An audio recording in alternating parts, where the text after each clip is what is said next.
Voici la récolte de Buxerolles ces derniers mois. Plusieurs dizaines de bouteilles de gaz hilarant.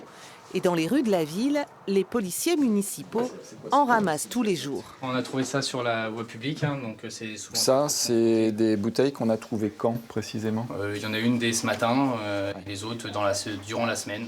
Une situation inquiétante tant d'un point de vue sanitaire qu'environnemental. Aucun traitement n'existe pour détruire ces bouteilles à l'incinérateur de Grand Poitiers.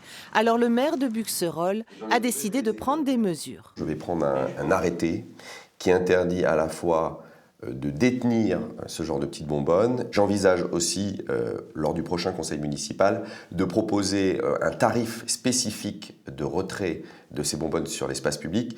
Si quelqu'un est pris en train d'en déposer, il sera verbalisé à hauteur de 1 000 € dans le cadre d'un tarif d'enlèvement.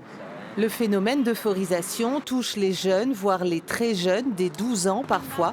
Pour ces lycéens et étudiants, ce produit est bien connu. Moi j'ai testé une fois, mais après déjà ça ne dure pas longtemps, ça se passe vite, ça fait tourner la tête un peu. Mais après, c'est pas un truc à faire, franchement. Souvent, il y a des rapports sexuels non consentis, il y a des rumeurs qui vont se répandre, du coup, oui, lui, il m'a violée, alors que juste, c'était consenti, mais vu que tu t'en rappelles plus, bah tu sais pas. Il y en a, ils arrivent plus à marcher, enfin, plein de choses, ça fait peur un peu.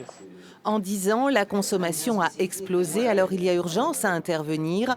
Au centre de soins, d'accompagnement et de prévention en addictologie, les médecins prennent les choses en main.